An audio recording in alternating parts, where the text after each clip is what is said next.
Bagaimana kabar saudara? Mantap. Yang mantap senior pastornya doang ya mantap. Bagaimana kabar saudara? Mantap. Puji Tuhan. Oke, kita berdoa terlebih dahulu. Kami mengucap syukur untuk hadirat-Mu pada setiap kami Tuhan yang pada kami boleh rasakan pada pagi hari ini. Kami percaya Kau hadir dan Kau menyatakan diri-Mu, menyekaukan diri-Mu buat setiap kami. Dan kami akan menerima kebenaran firman-Mu, berikan kami hati seperti seorang murid yang mau belajar. Sehingga apa yang boleh kami terima pada pagi hari ini, boleh benar-benar mengubah cara berpikir kami, perspektif kami, dan melihat Engkau dengan cara yang berbeda Tuhan. Ada sesuatu yang baru yang boleh kami terima pada pagi hari ini. Kami berdoa dan kami percaya bahwa hari ini ketika kami pulang, kami ada sesuatu yang boleh kami terima dengan iman kami. Urapi hamba-Mu bisa memberi pesan dengan bahasa yang sederhana yang mudah diterima, dimengerti oleh setiap kami pada pagi hari ini. Terima kasih Bapa, hanya di dalam nama Yesus kami berdoa dan mengucap syukur. Dan setiap kita yang siap menerima firman Tuhan sama-sama saya katakan amin, amin, amin, amin, amin. Saudara bergairah? Ibadah pagi harus bergairah, amin. Saya diberitahu tema bulan ini di GKS Light to the Nations adalah Marketplace Invasion. Dan saya mau bagikan pada pagi hari judul khotbah saya adalah Proud with my faith. Bangga dengan iman saya. Saya memulai dengan sebuah pertanyaan buat setiap kita. Apakah kita bangga nggak dengan iman kita? Apakah bangga nggak kita sebagai orang Kristen? Apakah kita bangga nggak sebagai seorang yang mengikut Yesus? Terkadang orang bisa bangga dengan pencapaiannya, orang bisa bangga dengan kesuksesan yang dia punya, orang bisa bangga dengan uang yang dia punya, bangga dengan asetnya, bangga dengan pencapaiannya, bangga dengan karirnya, bangga dengan prestasi yang dia capai. Tahu dari mana bangganya? Ya sering cerita, betul ya?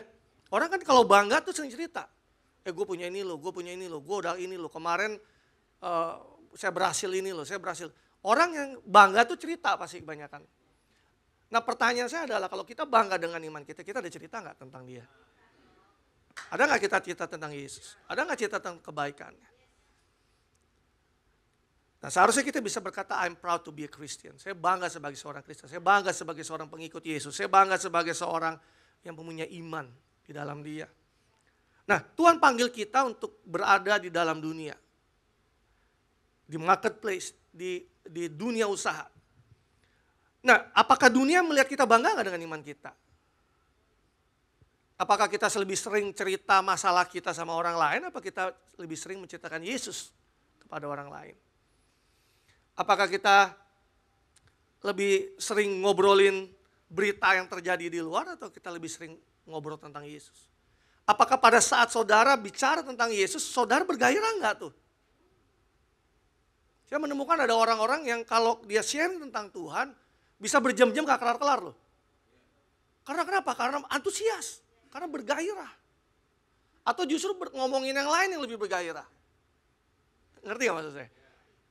Saya kalau sharing, kalau ada orang ngajak ngobrol, pastor kita ngobrol tentang Tuhan, itu bisa, saya udah tahu nih, waduh ini bisa 3 jam gak kelar nih. 3 jam bukan dalam kondisi bosan ya, kondisi yang antusias gitu. Karena kita sedang memberitakan tentang Tuhan. Nah, apakah iman kita hadir nggak di dalam tempat di mana kita berada? Apakah hanya sebatas hari Minggu aja? Apakah kita punya pemikiran yang sempit, yang kita pikir bahwa iman itu hanya sebatas hari Minggu dan iman itu nggak perlu terlibat di dalam kehidupan kita sehari-hari, dimanapun kita berada, pekerjaan kita kah, dalam bisnis kah, sekolah, kuliah, atau ibu rumah tangga sekalipun. Apakah iman itu hadir nggak di tempat di mana kita berada? Nah, kebanggaan kita atas iman kita ini nggak boleh hanya terlihat dari apa yang ada di luar. Seringkali saya melihat, ini bukan sesuatu yang salah ya, tapi seringkali ada orang yang saya lihat, oh saya tahu dari mana dia orang Kristen, oh salibnya diamond besar gitu. Salah nggak? Enggak.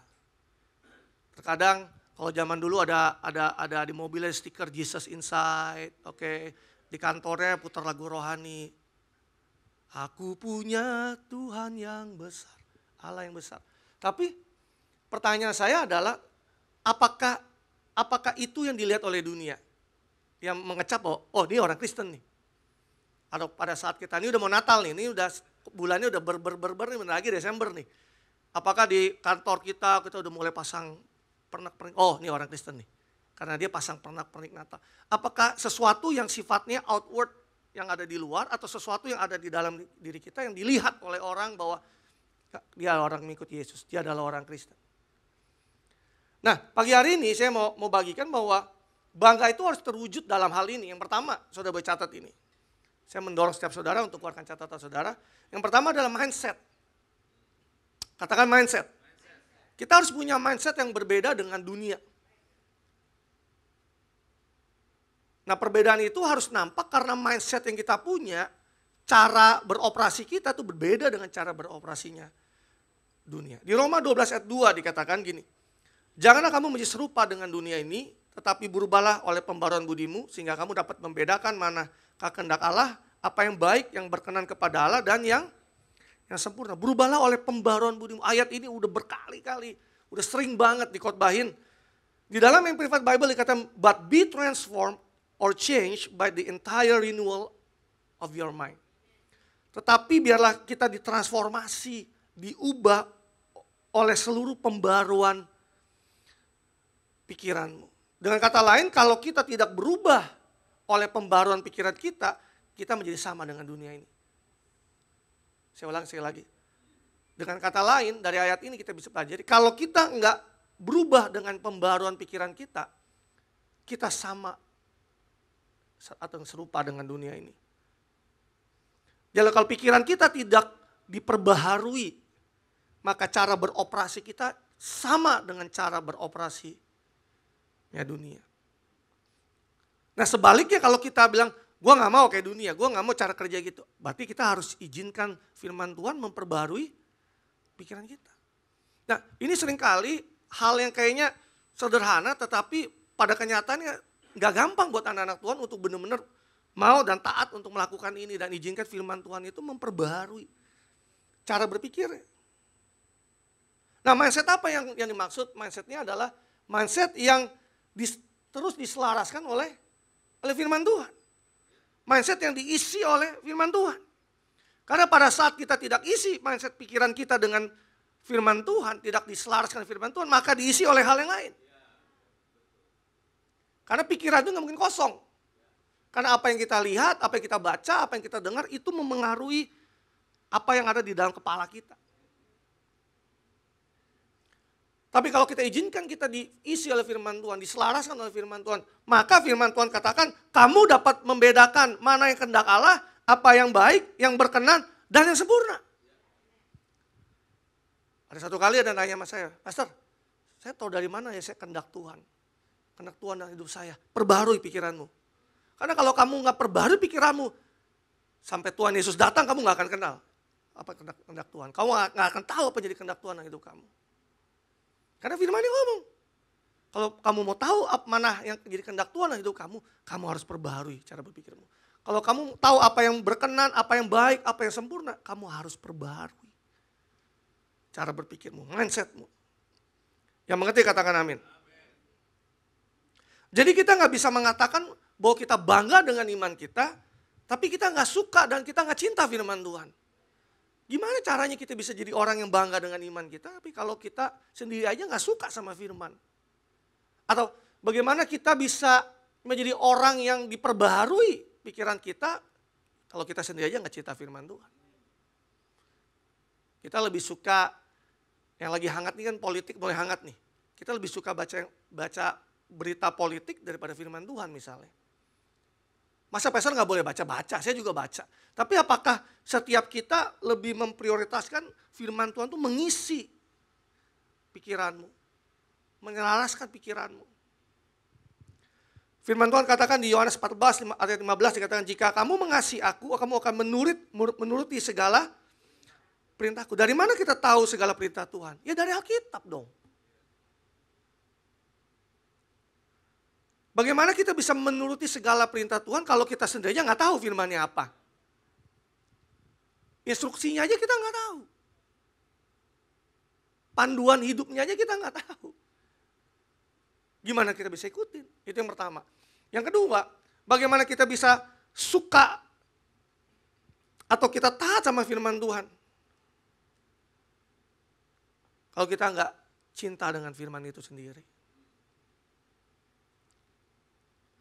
Bagaimana kita bisa berubah dalam hidup kita kalau kita nggak izinkan firman Tuhan itu menyelaraskan cara berpikir kita. Hari ini kita bisa ada, kita dewasa dari kita terima Tuhan, lahir baru. Sampai di satu titik Tuhan bawa kita dalam satu kedewasaan. Itu terjadi karena pertama pengalaman kita berjalan bersama dengan Tuhan. Ginosko itu yang kita pengalaman bersama Tuhan. Pengenalan karena pengalaman berjalan bersama dengan Tuhan. Yang kedua adalah karena pikiran kita yang terus diselaraskan, diperbarui. Oleh apa? Oleh firman. Jadi nggak bisa enggak jemaat GKS Light to the Nation, saudara harus cinta sama firman Tuhan. Saudara suka sama firman Tuhan. Saudara harus set hidup saudara sedemikian rupa bahwa firman Tuhan harus jadi kesukaan hidupmu. Saya ngajar anak-anak saya bilang, read your Bible. Read your Bible. Saya kalau ngomong meditate the Bible terlalu tinggi. Read your Bible, baca dulu firman. Kamu udah baca firman belum pada hari ini? Karena saya selalu bilang bahwa manusia hidup bukan dari roti saja, bukan dari bakmi, bukan dari kue tiaw, bukan dari nasi goreng, bukan dari dimsum, tapi dari setiap firman yang keluar dari mulutnya Allah. Jadi Tuhan tahu bahwa kita nih kalau nggak makan makanan jasmani ya kita juga lama-lama lemas, sakit, mati pada akhirnya. Sama halnya dengan demikian dengan roh kita, kerohanian kita. Kalau saudara nggak makan dari firman yang keluar dari mulutnya Allah, saudara lama-lama lemes, tidak berdaya, sakit, lama-lama mati rohani. Makanya nggak heran kalau ada orang-orang Kristen pada akhirnya mati secara rohani. Kenapa? Karena sama sekali nggak suka sama firman Tuhan. Saya berdoa pada pagi hari ini ada kesukaan akan firman Tuhan itu tumbuh dalam kehidupan saudara. Amin. Kalau pikiran kita tidak diisi oleh firman Tuhan, maka dunia akan mengisinya dengan hal yang lain. Maka musuh akan isi dengan stres, musuh akan isi dengan tekanan, kekhawatiran, ketakutan, negatif, bahkan godaan. Itu akan menghantam hidup kita. Dan ketika pikiran kita itu ada hal-hal yang membuat kita stres, ketakutan, khawatir, menghantui kita. Artinya di area itu pikiran itu belum dimenangkan oleh firman Tuhan. Saya ulang sekali lagi. Kalau ada di dalam hidup kita nih, di area pikiran kita masih khawatir, masih takut, masih stres. Ada tekanan di situ. Itu menandakan bahwa di area itu belum dimenangkan atau diperbarui oleh firman Tuhan. Pastor, saya khawatir nih, kayaknya ini bulan ini nggak tahu nih bisa lewat apa enggak misalnya, secara finansial. Aduh bulan depan gimana ya? Aduh nanti akhir tahun ada mau bayar ini ya. Nanti saudara dihantui kekhawatiran akan hal keuangan misalnya. Berarti area itu belum dimenangkan oleh kebenaran firman Tuhan. Khawatir wajar nggak? Khawatir itu udah di set up dalam hidup kita. Rasa takut itu ada set up dalam hidup kita. Yang menjadi salah adalah ketika kita tinggal di dalam kekhawatiran dan ketakutan itu. Bayangkan kalau kita nih, hidup kita nggak ada setelannya khawatir sama takut. Kita jadi orang yang pernah khawatir dan takut, gila namanya. Bayangin saudara mau nyebrang jalan nggak ada rasa takut, ya jalan aja, pokoknya ada Tuhan menyertai aku. Gila namanya. Tapi ada ditaruh dalam ketakutan, rasa takut dan khawatir itu dalam hidup kita supaya kita was-was, supaya kita waspada. Tapi yang menjadi salah adalah ketika ketakutan itu mulai menguasai pikiran kita. Kekhawatiran itu mulai menguasai pikiran kita. Sehingga pada akhirnya iman kita menjadi lumpuh. Kalau itu terjadi berarti di area itu pikiranmu belum dimerdekakan oleh kebenaran firman Tuhan. Ketika pikiran kita tidak diisi oleh firman Tuhan, maka musuh akan membangun kebenaran-kebenaran palsu di dalam pikiran kita. Saya tulis begini. Ketika tidak ada kebenaran Allah di dalam pikiran seseorang, pasti di situ tumbuh pembenaran manusia. Kalau nggak ada kebenaran Allah di situ, maka yang tumbuh di situ pasti adalah pembenaran manusia. Nah yang paling bahaya kan pembenaran. Jadi kita melakukan segala sesuatu, kita nggak mau diselaraskan, yang muncul adalah pembenaran. Pembenaran siapa? Pembenaran diri sendiri. Nah pertanyaan saya, pembenaran itu kan, kalau kita cek lagi dengan kebenaran, itu pasti akan bertolak belakang. Contohnya misalnya, zaman sekarang ini, perceraian dianggap biasa. Padahal firman Tuhan bilang bahwa dia benci perceraian. Apa yang dipersatukan oleh Allah tidak boleh dipisahkan oleh manusia. Nah kalau kita nggak diperbaharui oleh firman, kita akan berpikir bahwa ya udahlah, udah nggak cocok, udah ciong, kita udah nggak cocok pastor, kita udah nggak bisa. Tuh bisa kok, saya lihat di berita udah suami istri berpisah, tapi kok masih bisa pergi holiday bareng-bareng. Ya, bisa kok cerai, tapi bawa anaknya holiday ke luar negeri. Padahal udah gak suami istri. Bisa kok tetap punya tanggung jawab terhadap anaknya, menafkahi anaknya. Bisa kok. Pertanyaan saya itu kebenaran apa pembenaran? Nah kalau kita gak diselaraskan oleh firman Tuhan, lama-lama kita terima informasi seperti itu, kita anggap itu benar jadinya loh. Contoh lain misalnya LGBT, kan lagi rame nih. Pastor, LGBT itu kan manusia ciptaan Tuhan juga. Boleh dong, itu kan hak hidupnya orang, itu kan hak asasi manusia. Pertanyaan saya, kebenaran atau pembenaran? Karena kebenarannya adalah Allah itu hanya menciptakan laki-laki dan perempuan. Dan pernikahan itu antara laki-laki dan perempuan. That's it. Nggak ada lagi, nggak ada koma, nggak ada lebih. Nah kalau kita nggak diisi oleh firman Tuhan, maka kita akan terima pendapat-pendapat dunia, opini orang yang begitu banyaknya, dan kita pikir itu adalah kebenaran. Dan pada akhirnya kita bisa bilang yang firman Tuhan ini udah nggak jadi relevan buat hidup kita. Nah ini yang ngaco kan. Nah gimana kita bisa bangga dengan iman kita kalau mindset kita nggak diselaraskan firman Tuhan, kita jadi sama seperti mereka. Dunia harus melihat kita berbeda karena kita punya mindset Kristus, amin. Pikiran kita dimerdekakan, pikiran kita diperbaharui, pikiran kita diselaraskan oleh firman Tuhan. Kalau enggak, pikiran kita diisi oleh opini-opini dunia, dan itu timbullah pembenaran, bukan kebenaran. Ada banyak anak Tuhan juga hafal firman Tuhan. Bagus nggak? Bagus. Pertanyaannya bukan apa yang kita hafal yang bisa mengubahkan hidup kita, tetapi apa yang saudara lakukan dengan apa yang saudara hafal, itu yang akan mengubah hidup saudara. Kalau kita cuma hafal firman Tuhan, anak sekolah minggu juga hafal, lebih hafal daripada kita. Nah, makanya saya tulis begini, pikiran yang hafal firman Tuhan itu tidak sama dengan pikiran yang telah diselaraskan oleh firman Tuhan. Hanya karena kita sudah Kristen puluhan tahun, kita sudah tahu ayat ini, begitu saya bilang Roma 12 ayat 2, titik koma udah hafal. Pastor, ini mah ayat udah gua ratusan kali, ribuan kali gua ngomongin. Pertanyaannya bukan apa yang saudara hafal, tapi seberapa firman Tuhan yang bisa diizinkan saudara untuk menselaraskan pikiranmu. Itu yang menentukan. Saudara bisa bolak-balik baca ayat itu, tapi kalau nggak izinkan itu menyelaraskan pikiranmu, dan saudara tangkap dan terima dan lakukan itu, nggak ada sesuatu pun yang berubah dalam hidupmu. Saudara catat baik ini, di mana area pikiran kita itu bertentangan dan berseberangan dengan firman Tuhan, di area itulah musuh masih berkuasa, dan di area itulah kita tidak bertumbuh. Kalau di area pikiran masih ada pertentangan dengan firman Tuhan, berseberangan dengan firman Tuhan, artinya area itu masih dikuasai itu. Di kubunya masih dikuasai oleh musuh. Dan di area itulah kita nggak mengalami pertumbuhan. Jadi memungkinkan bahwa kita bisa bertumbuh di satu area tertentu, tapi kita menjadi tidak bertumbuh di area tertentu. Kenapa? Karena ada kubu, ada sesuatu di dalam pikiran kita, benteng yang belum diruntuhkan, dan kebenaran firman Tuhan belum menyelaraskan pikiran itu. Katakan amin. Dan itu akan menjadi penghalang utama pertumbuhan kita sebagai anak-anak Tuhan. Makanya kita menemukan bahwa banyak orang Kristen sudah percaya Yesus sekian lama. Ibadah sih ibadah, melayani sih melayani. Tapi pertumbuhannya nggak ada signifikan terjadi. Kenapa? Karena ada area tertentu dalam pikirannya yang belum diterabas, dimasuk oleh firman Tuhan, diinvasi oleh firman Tuhan. Sehingga itu merdeka dan diselaraskan dan perbarui. Amin. Yang pertama mindset, yang kedua hikmat.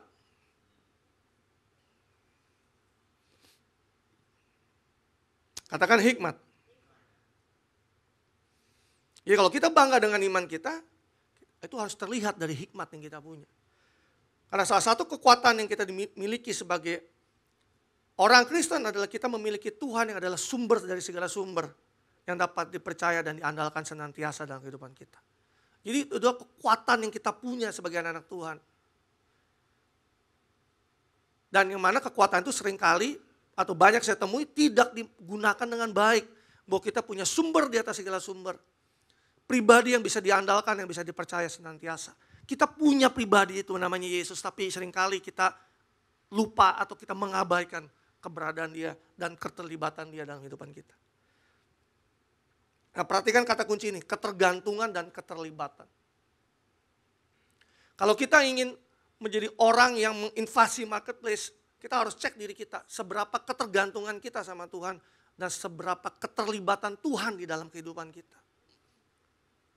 Ketergantungan dan keterlibatan. Ada satu janji firman Tuhan buat kita semua di Yakobus 1 ayat 5. Ini ayat udah sering banget pasti. Saudara dengar. Tetapi apabila di antara kamu ada yang kekurangan hikmat, hendaklah ia memintanya kepada Allah. Tuh, kalau kurang hikmat minta sama Allah. Yang memberikan kepada semua orang dengan murah hati dan tidak membangkit-bangkit, maka hal itu akan diberikan kepadanya. Ada satu janji firman Tuhan. Kalau kita kurang hikmat, minta. Katakan minta. Maka itu akan diberikannya dengan murah hati dan dia tidak akan menolak kita dalam terjemahan lainnya. Ini ada sebuah garansi. Pertanyaan saya, kalau kita ngerti paham ini, sadar nggak kita pertama? Nah kalau kita udah sadar, kedua kita mau melakukannya nggak tuh? Pada saat kita kekurangan hikmat dalam kehidupan kita, ada nggak minta tuh? Karena kita terhubung dengan sumber hikmat yang gak ada batasnya. Pengalaman saya kalau saya bekerja, kalau saya ketemu jalan buntu, kalau ketemu saya masalah yang belum ada solusinya, kalau saya ketemu tekanan seperti tadi Yehu bilang, kalau saya ada rencana dan strategi tertentu yang saya bingung harus berbuat apa dan bertindak apa, dan ada satu rencana mau kerja ini dan ini belum tahu hasilnya seperti apa, saya minta hikmat Tuhan. Ini saya praktekkan setiap hari. Waktu saya ngeblank, I need your wisdom Lord. Saya minta hikmat. Dan firman Tuhan bilang apa? Dia akan memberikan kepadamu dengan murah hati. Dan tidak akan menolak kepada siapa yang meminta kepadanya. Pertanyaan saya, berapa sering kita berdoa sama Tuhan? Minta hikmat pada saat saudara buntu, gak ada jalan keluar, dalam pressure, dalam hal apapun, gak ada solusinya, kayaknya lagi beban berat banget nih. Pernah gak berdoa minta hikmat sama Tuhan? Dan luar biasanya setelah itu muncul jalan keluar. Munculnya hal-hal yang tadinya tidak terpikirkan. Loh, tadi kok gue gak mikir begini ya? Tiba-tiba terpikirkan. Tiba-tiba seakan-akan muncul pikiran-pikiran kreatif, ada solusinya. Sesuatu tadinya kayaknya ribet banget, tiba-tiba jadi kayak lebih mudah dijalani. Sesuatu yang tadinya gak ada solusi, gak ada jalan keluar, tiba-tiba ada jalan keluarnya di situ. Hikmat Tuhan memberikan kita jalan keluar dalam segala hal. Hikmat Tuhan memberikan kita jalan keluar untuk menyelesaikan setiap masalah dalam kehidupan kita. Sampai gini, saya punya tim di kantor saya, di Balikpapan, sampai bilang begini. Pokoknya kalau ada masalah apapun, bawa sama Pak Daniel. Pasti beres sama dia. Dan mati saya, lu enak aja lu bawa masalah sama gua. Masalahnya gak kecil-kecil, masalah gede yang udah ribut sama orang, udah rame, pokoknya bukan masalah kecil gitu. Dan dia adalah orang yang belum percaya Tuhan. Dan dia ngomong, kalau Pak Daniel yang turun tangan, pasti beres masalahnya. Pertanyaan bukan sayanya. Saya juga waktu ngadepin itu, aduh gede amat masalahnya. Tapi pada waktu saya ngeblank, saya minta hikmat sama Tuhan. I need your wisdom for these things. Saya juga heran pada akhirnya masa tadinya ruwet tiba-tiba jadi beres. Tadinya konflik sama orang bisa tiba-tiba jadi beres. Kenapa? Karena ada hikmat Tuhan dalam kehidupan kita. Amen. Nah, hikmat yang Tuhan berikan kepada kita berbeda dengan hikmatnya manusia. Di 1 Korintus 1 ayat 25 dikatakan sebab apa yang bodoh dari Allah lebih besar hikmatnya daripada manusia. Dan yang lemah dari Allah lebih kuat daripada manusia. Di 1 Korintus 3:19 dikatakan karena hikmat dunia ini adalah kebodohan bagi Allah. Sebab ada tertulis ia yang menangkap orang berhikmat dalam kecerdikannya. Hikmat dunia adalah kebodohan bagi Allah. Nah, kalau kita bisa menangkap kebenaran ini, kita bawa pulang nih. Seharusnya kita kejar hikmatnya sejati, itu hikmatnya Tuhan. Karena gak ada satupun kita nih di marketplace, di dunia usaha yang gak ketemu masalah. Gak ada, pasti kita ketemu. Nah, pada saat kita ketemu itu, apakah kita mengandalkan kehebatan kita? Apakah kita mengandalkan pengetahuan kita? Apakah kita mengandalkan pengalaman kita? Apakah kita mengandalkan gelar yang kita punya di sekolah? Atau kita mengandalkan hikmat Tuhan? Disitulah kita jadi orang yang boleh dikatakan bangga dengan iman kita. Ini kuncinya, dengar baik. Amsal 9:10, permulaan hikmat adalah takut akan Tuhan. Dan yang mengenal yang Maha Kudus adalah pengertian. Permulaan hikmat adalah takut akan Tuhan. Saudara pernah nggak ngalami pengalaman di mana ada suatu persoalan yang harus diobrolin dalam tim. Terus tiba-tiba muncullah ide-ide dari mereka. Lalu kita mulai berpikir bahwa kok pikiran lu kayak gitu ya? Kok masih kayak gitu? Harusnya lu begini dong gitu. Gak tahu, kalau saya pribadi saya sering alami gitu. Dalam satu tim, ini kan bukan orang-orang bodoh dalam satu tim, tapi ketika dia memberikan solusi, memberikan jawaban kayak, kok gitu sih? Kok kayak gak ada hikmatnya gitu loh. Terus tiba-tiba kayak harusnya gini dong gitu. Dia ada sesuatu yang berbeda. Yang gak sama. Dan itulah saudara ditempatkan di mana saudara berada. Menjadi pembeda. Amin. Perbulan hikmat adalah takut akan Tuhan. Itu yang membedakan. Kuncinya adalah kita takut gak sama Tuhan. Nah, takut sama Tuhan ini artinya di sini adalah saudara taat gak sama Tuhan. Takutnya bukan takut fear yang membuat saudara ketakutan. Tapi ada gak rasa hormat sama Tuhan? Ada gak saudara honor him? Ada gak saudara taat sama dia? Di Amsal 9 ayat 10 dikatakan sikap hormat dan takut akan Tuhan. Di dalam terjemahan sederhana Indonesianya ayat tadi ya. Adalah cara yang pertama dan terutama untuk menjadi bijak. Saya ulang sekali lagi. Sikap hormat dan takut akan Tuhan adalah cara pertama dan terutama untuk apa? Untuk menjadi bijak. Saudara tahu nggak di dunia ini orang pintar banyak. Tapi orang bijak nggak banyak. Seharusnya anak-anak Tuhan tuh harus dipanggil menjadi orang-orang yang bijak. Mengenal yang Maha Kudus adalah jalan untuk memiliki pengertian. Ini jelas banget ayatnya. Sikap hormat dan takut akan Tuhan adalah cara yang pertama dan terutama untuk apa? Untuk menjadi bijak. Hormat dan takut akan Tuhan itu menjadi kunci terpenting untuk kita menjadi berhikmat dan bijak. Makanya orang yang bangga dengan imannya pasti adalah orang yang hormat dan orang yang takut akan Tuhan. Katakan amin. Yang ketiga, yang terakhir. Kalau kita bangga dengan iman kita, itu harus terlihat dalam iman yang aktif.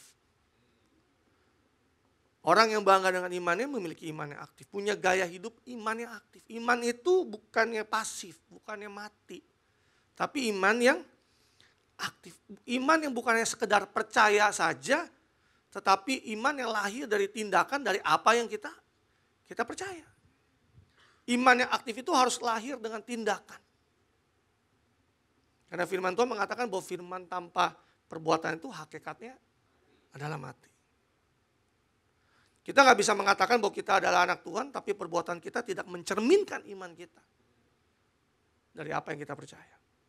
Matius 5 ayat 16 dikatakan, demikianlah hendaklah terangmu bercahaya di depan orang, supaya mereka melihat perbuatanmu yang baik dan memuliakan Bapamu yang di Di surga, Amplified Bible dikatakan good deeds and moral excellence.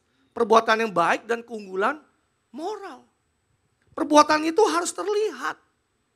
Keunggulan moral itu harus terlihat. Apakah kita menjadi orang yang excellence nggak di dalam pekerjaan kita? Apakah kita lebih unggul nggak cara kerja kita dari teman-teman kita? Jangan-jangan mereka lebih excellence, lebih rajin, lebih detail, lebih extra miles daripada kita. Jangan-jangan malah anak-anak Tuhan jauh lebih hitung-hitungan kerjanya, dikasih tanggung jawab nggak pernah tuntas, nggak pernah beres. Jangan-jangan alih-alih kita adalah seorang problem solver, kita jadi problem maker nih. Iman tuh harus terlihat dong. Iman tuh harus aktif.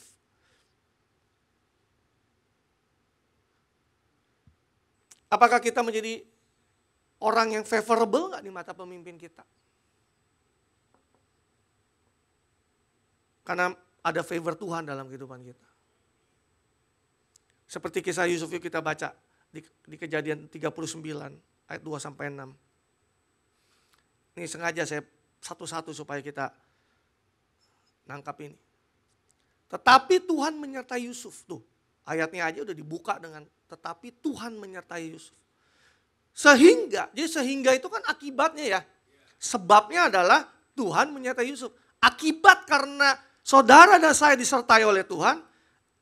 Seperti halnya Yusuf sehingga ia menjadi orang yang selalu berhasil dalam pekerjaannya. Wow. Maka tinggallah ia di dalam rumah tuannya itu orang Mesir itu. Sudah tahu gak Yusuf itu kan budak. Budak udah beda bangsa. Itu dulu budak itu punya tempat tinggal yang berbeda. Tapi dia tinggal sama tuannya tuh. Di dalam rumah tuannya. Berarti diizinkan pintu rumahnya si tuannya ini. Si Potifar ini untuk masuk. Yusuf masuk ke dalam rumahnya. Ayat ketiga. Setelah dilihat oleh Tuhan. Katakan dilihat. Berarti Tuhannya melihat. Bahwa Yusuf disertai Tuhan. Wow, penyertaan Tuhan dalam hidup Yusuf itu terlihat loh. Bahwa Tuhan membuat berhasil segala sesuatu yang dikerjakan. Maka Yusuf mendapat kasih tuannya. Artinya ada favor dari tuannya. Dari bosnya. Dia boleh melayani dia. Kepada Yusuf diberikannya kuasa atas rumahnya. Dan segala miliknya diserahkannya kepada kekuasaan Yusuf. Kagak usah rebutan posisi, gak usah rebutan tanggung jawab, gak usah rebutan kekuasaan. Diberikan kepada saudara. Katakan amin. Ayat 5. Sejak ia memberikan kuasa ke dalam rumahnya dan atas segala miliknya kepada Yusuf. Jadi si Potifar ini kasih kuasanya nih. Otoritasnya. Atas rumahnya ada segala miliknya. Tuhan memberkati orang Mesir itu karena Yusuf. Wow. Tuhan memberkati rumah orang Mesir itu. Jadi di mana saudara berada diberkati karena saudara. Mau di perusahaan apapun, mau kecil, besar, internasional, nasional. Diberkati karena saudara. Sehingga berkat Tuhan ada atas segala miliknya. Oh my God. Baik yang di rumah maupun yang di ladang. Ayat ke-6. Segala miliknya diserahkannya kepada kekuasaan Yusuf. Dan dengan bantuan Yusuf ia tidak usah lagi mengatur apapun selain daripada makannya sendiri. Adapun Yusuf itu manis sikapnya dan elok parasnya. Attitude-nya juga bagus. Ayat selanjutnya di ayat 21. Ini kisahnya kita tahu si Yusuf ini dipersalahkan kepada sesuatu yang tidak dia lakukan. Tapi ayat 21. Tadinya di rumah Potifar, sekarang dia di penjara. Lihat lagi nih ayat 21. Tetapi Tuhan menyertai Yusuf. Ayatnya sama. Perkataannya sama. Tetapi Tuhan menyertai Yusuf. Jadi Tuhan menyertai Yusuf di rumah Potifar. Tuhan juga menyertai Yusuf juga waktu dia di penjara di dalam lembah dalam hidupnya. Dan melimpah kasih setianya kepadanya dan membuat Yusuf menjadi kesayangan bagi kepala penjara itu. Jadi mau dimutasi kemanapun gue dimutasi, ini departemennya paling kecil, jelek, gak ada yang lirik. Saudara mau dimutasi tempat yang jelek sekalipun, kalau Tuhan menyertai setiap saudara, saudara akan menjadi kesayangan daripada bosmu di sana.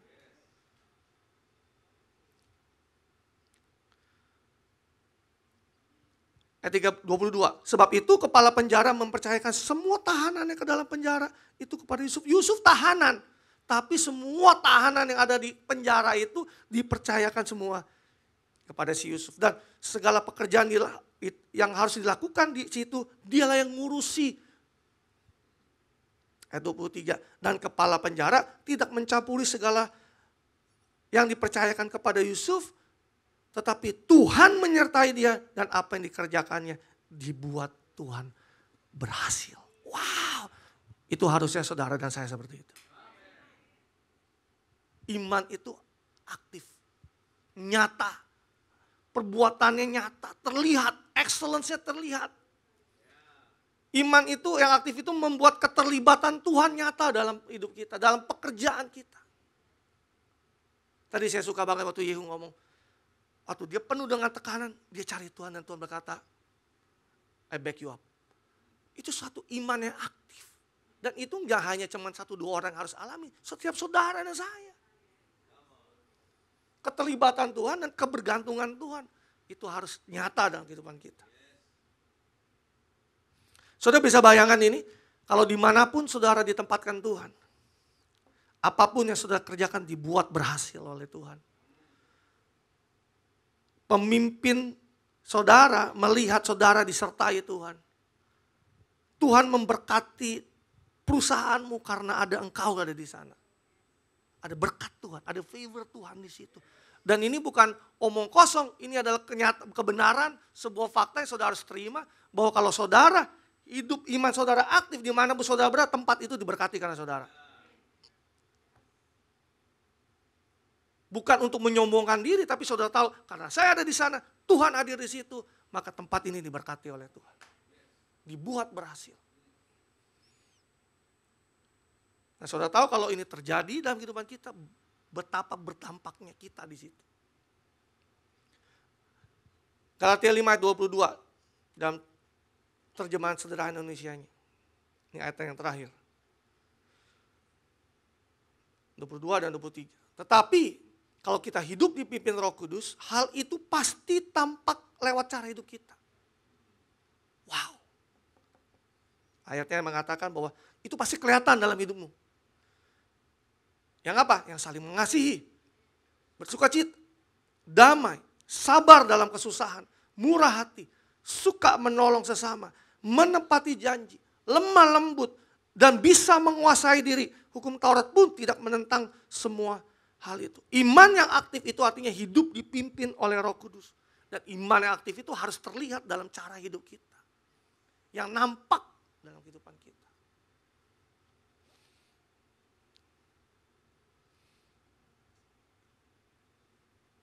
Saudara bisa bayangkan kalau kita ditempatkan di marketplace, dimanapun itu Tuhan tempatkan kita. Di situ ada kasih, di situ ada sukacita, di situ ada damai sejahtera, di situ ada kesabaran, di situ ada kemurahan, ada kebaikan, ada kesetiaan, ada kelemah lembutan, ada penguasaan diri. Karena ada saudara dan saya di situ. Katakan amin. Nah, kesimpulannya pagi hari ini. Seberapa bangga kita sama iman kita. Karena sebagian besar kita tentunya lebih banyak waktu kita untuk berada di luar gereja daripada kita sendiri dalam gereja. Kecuali saudara adalah full time yang kerja di gereja. Tapi kebanyakan kita, waktu-waktu kita ini ada di luar dari gereja. Gereja hari Minggu 2 jam, 3 jam. Habis itu mungkin di tengah minggu ada komsel, ada home. Tapi selebihnya waktu saudara banyak itu adanya di marketplace. Saudara bersentuhan dengan dunia. Pertanyaan saya saudara, orang lain bisa melihat nggak bahwa iman itu nyata dalam kehidupan saudara? Saudara bangga dengan imanmu? Bangga nggak sebagai orang Kristen? Bangga nggak sebagai seorang pengikut Yesus? Dan bukan sesuatu yang tampak dari penampilan dari luar. Tapi karena saudara punya mindset yang berbeda. Saudara punya hikmat Tuhan yang gak dimiliki oleh dunia. Sekali lagi saya katakan, hikmat yang saudara punya itu yang dari Tuhan, yang dunia gak punya. Tadi dia jelas ya, hikmat dunia itu kebodohan bagi Allah. Kita punya terkonek dengan pribadi, sumber segala hikmat yang gak ada batasnya. Kita punya akses langsung. Kita semua punya garansi kalau lu minta, lu diberi. Kita punya garansi akses langsung. Itu sebuah keistimewaan yang tapi seringkali tidak dimanfaatkan oleh anak-anak Tuhan. Yang ketiga, kita punya iman yang aktif. Imanmu aktif.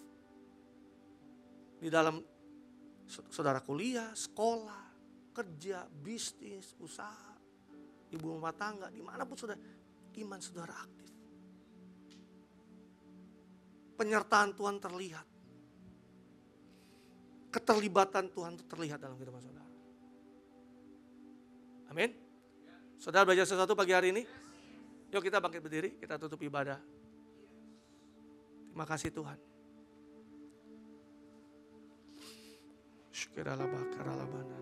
Thank you Lord.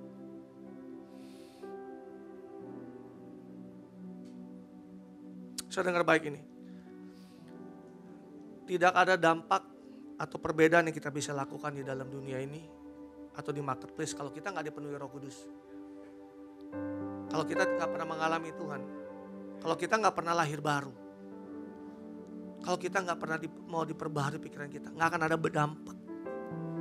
Di gereja ini kita selalu diajarkan untuk yuk berdampak, punya influence dimanapun ditempatkan, kita ditempatkan. Tapi kalau kita nggak pernah perbaharui pikiran kita, kalau kita nggak pernah mengalami Tuhan, kalau kita nggak pernah izinkan kita dipenuhi Roh Kudus, kalau kita, apalagi kita nggak pernah lahir baru, mengalami pengalaman lahir baru, hidup kita sebagai orang Kristen nggak akan ada dampaknya. Tapi pada pagi hari ini, saya mau berdoa buat setiap saudara.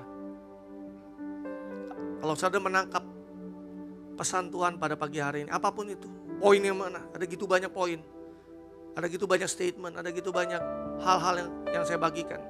Saudara menangkap 1, 2 poin saudara tangkap. Dan izinkan itu menyelaraskan pikiranmu. Aku berdoa, saya akan berdoa buat setiap saudara. Saudara akan jadi orang-orang yang berbeda, berdampak. Dimanapun saudara berada. Thank you Lord, thank you Lord, thank you Lord. Tadi waktu penyembahan saya dapat sesuatu ini. Saya merasakan bahwa ada di antara saudara yang bukan bangga dengan iman saudara, tapi saudara merasa bosan dengan iman saudara. Saudara bosan dengan kekristenan saudara. Saudara merasa bahwa kekristenan saudara ya udah begini-begini aja lah. Ibadah-ibadah, tapi ada yang hilang dalam hidup. Saudara kehilangan kegairahan itu. Ibadah datang karena sebuah rutinitas. Tapi aku berdoa pada pagi hari ini, saudara mengalami pembaharuan itu. Dan izinkan kuasa Roh Kudus memulihkan hidupmu, menyegarkan rohmu. Dan kau mengaktifasi kembali imanmu. Sehingga dimanapun kau berada, kau bukan kebetulan di situ. Dengar baik, ada beberapa dari saudara yang berpikir bahwa dimanapun saudara berada saat ini, itu adalah kebetulan. No. Kau di situ bukan kebetulan. Tapi ada purpose Tuhan di situ. Di tengah tekanan, di tengah pressure, saudara pikir saudara udah mau quit dari situ. No. Kau ada di situ karena ada sebuah purpose. Karena ini bicara marketplace, saya mau mendorong setiap saudara berdoa untuk pemimpinmu di marketplace ini. Siapapun itu, apapun modelnya, pray for him, pray for her. Mungkin ada yang gak selaras hidupnya dengan kebenaran firman, just pray, doakan dia. Engkau ada di situ untuk mendoakan pemimpinmu. Pray, ambil waktu sebentar, berdoa buat dia, pray. Syukurireba kadalabata tabasheke, rediki bobo sheke ralalabalabalabalaba. Shikiralabalabalabalabalabalabalabalabalabalabala. Shukururubuki ralalabalabalabalabalabalabalabalabalabalabala. Shikiralabalabalabalabala. Thank you Lord. Thank you Jesus. Thank you Jesus. Thank you Jesus. Berdoa buat dia, lepaskan berkat buat dia. Shikidala karala baba baba. Shikidala bala bakarala baba. Shikidala bala bala bala. Shikidala bala bala. Thank you Lord. Thank you Jesus. Thank you Lord. Thank you Lord. Shikidala bakarala. Saya mau berdoa buat setiap saudara yang pada pagi hari ini saudara mendengar kebenaran firman Tuhan ini dan saudara mengatakan bahwa seharusnya saya seperti itu Tuhan. Saudara mau dan saudara mau menginvasi marketplace. Saudara ingin berbeda dengan dunia dan saudara mau dipakai Tuhan dimanapun Tuhan tempatkan saudara. Menjadi pembeda, game changer. Menjadi orang yang membawa perubahan, perbedaan itu. Saudara just taruh tangan kananmu dan I want to pray for you, really. Ya, saudara benar-benar seharusnya aku seperti itu Tuhan. Pada pagi hari ini Roh Kudus mengingatkan saudara. Kalau saudara ada di situ, di bidang itu, di area itu karena perlu anak-anak Tuhan ada di situ. Bukan orang dunia, tapi saudara. Karena di situ diperlukan hikmat Tuhan. Diperlukan kebenaran di situ. Diperlukan iman yang aktif di situ. Aku mau berdoa buat setiap saudara. Saudara, taruh tangan kananmu. Aku berdoa Tuhan buat setiap mereka yang mau mengambil langkah pada pagi hari ini. Mereka yang mau dipakai Tuhan di marketplace. Menjadi berkat, menjadi terang di situ. Menjadi jawaban di situ. Aku berdoa Tuhan mengurapi setiap mereka. Kamu berdoa supaya mereka terkonek, terhubung dengan sumber. Yaitu Engkau sendiri Tuhan, sumber hikmat itu. Aku berdoa supaya iman mereka aktif Tuhan. Sebagai anak Tuhan, bukan iman yang pasif. Bukan iman yang hanya hari Minggu. Tapi iman yang nyata di dalam hari-hari biasa. Kehidupan mereka. Di dalam nama Yesus aku berdoa memberkati mereka. Seperti apa yang kau lakukan buat Yusuf. Kau mau lakukan buat mereka. Tempat dimanapun mereka engkau tempatkan Tuhan dibuat. Diberkati Tuhan. Apapun mereka kerjakan dibuat berhasil oleh Tuhan. Karena Engkau Tuhan, di dalam nama Yesus sekarang Kau menyertai setiap mereka anak-anak-Mu Tuhan. Di dalam nama Yesus. Terima kasih Tuhan. Terima kasih Tuhan Yesus. Tuhan pakai, Tuhan urapi mereka. Di dalam nama Yesus. Aku juga berdoa, hamba berdoa untuk rumah ini Tuhan. Hamba berdoa untuk Pastor Leo dan tim kepemimpinan. Tuhan berikan terus hikmat daripada Tuhan. Strategi-strategi yang tepat yang daripada Tuhan. Terus untuk membangun jemaat itu di rumah ini di dalam nama Yesus. Sehingga bangkitlah orang-orang yang membawa perubahan-perubahan dimanapun dimana mereka berada di dalam nama Yesus. To become game changer. Orang yang membawa perubahan. Dimanapun Tuhan tempatkan mereka. Di dalam nama Yesus ada hikmat Tuhan. Ada strategi Tuhan yang Tuhan berikan buat Pastor dan tim.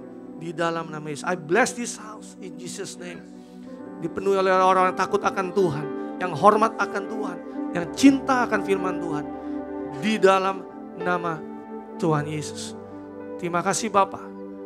Kami mengucap syukur untuk kebenaran-Mu yang boleh kami terima pada pagi hari ini. Hanya di dalam nama Yesus kami berdoa dan mengucap syukur.